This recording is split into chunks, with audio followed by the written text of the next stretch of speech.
Hello everyone. So gabi na dito mga around anong oras na ba? Is 10:25 na ng gabi. So kami ni Papa busy pa kasi pinalutulog ko na yung mga bata. So mga 8:30 rin sila nakatulog kasi nga sobrang init dito sa Netherlands. But anyways, si Papa busy siya sa kusina kasi may binili siyang bread machine.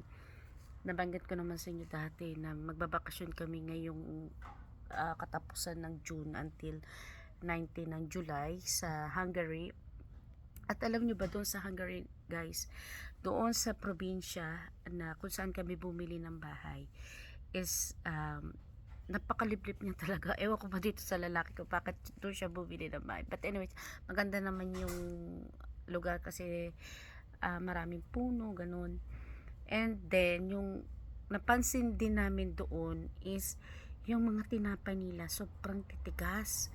Alam nyo naman yung ginagamit namin dito ay iba-ibang tinapay talaga at saka masasarap at saka malalambot. Alam nyo yun, pwede nyo gawin toasty or kaya whatever na gusto ninyong gawin sa tinapay. Parang usual lang kagaya din sa Pilipinas na may slice. Kaso lang doon sa Hungary is matitigas yung mga tinapay.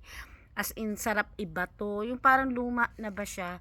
Tapos kapag yung loob din, hindi rin talaga masarap. Hindi namin nagustuhan. Tapos try kami maghanap. Kasi kami, ang gamit talaga naming mga ano tawag dito, mga tinapay is yung brown. Kasi ayaw nga nila ng puti. Dahil mas marami daw vitamins yung brown bread. I don't think so. But anyways, nasanay na rin ako. Sorry, nag-iirap ako sa lalaki ko ng aasar. So nag-try kami maghanap noon ng brown bread. Wala talaga, as in. Di ko alam doon sa Budapest o sa ibang provinces meron, pero doon sa Pech wala po talaga, as in. Nagtingin din kami sa Croatia pero wala din talaga kami nakita. But anyways, papakita ko sa inyo yung binili ni Papa na machine. Kasi sabi ko kako, bumili na lang kami dito ng maramihan, tapos ilalagay na lang sa freezer, tapos i-dispose na lang doon. Kasi 3 weeks din kami mag-stay doon. And then sabi ni Papa, hindi, bili na lang tayo ng machine. Kasi yung bahay na binili namin, hindi pa talaga siya tapos. As in, wala pa sa furniture. Kaya magugulat na lang kayo kung ano yung dadatnan natin. Magugulat na lang tayo kung ano yung madadatnan natin doon. So, ano na lang to, more on survival na lang. Sanay naman tayo dyan, no? So, ipapakita ko na lang sa inyo yung bread machine na binili niya. Hi guys. So, ito yung pinili niyang machine. Ayan. So, bago to. Ano ba? So, hindi. Ito yung nakikita ko dati sa Dubai. Nung nag-Dubai ako, may nakikita akong ganito eh. Pero never talaga. Hindi kasi ako mahilig talaga guys mag-baking. Alam niyo yan.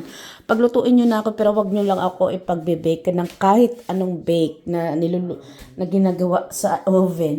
May oven naman kami. Syempre, ito kasi madadala nyo kahit saan. Syempre, ang oven, hindi naman natin madadala, di ba? So, saksak mo lang, ganun. So, yung gagawin namin, bread ni Papa, 5 hours, ayan.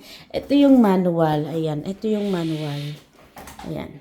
So, 5 hours yung paggawa ng bread, para may muta ako. It's less than 5 hours. Less than 5 hours, okay.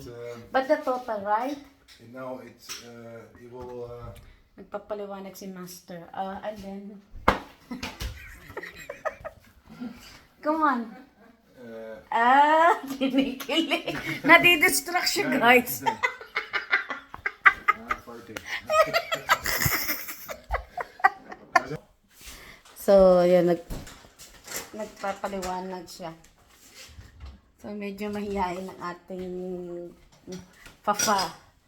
So, wait na lang natin tomorrow kung magiging successful ba ang bread ni Fafa. Tingnan natin more tomorrow. Ha? So, yun lang for today's video. Bye-bye.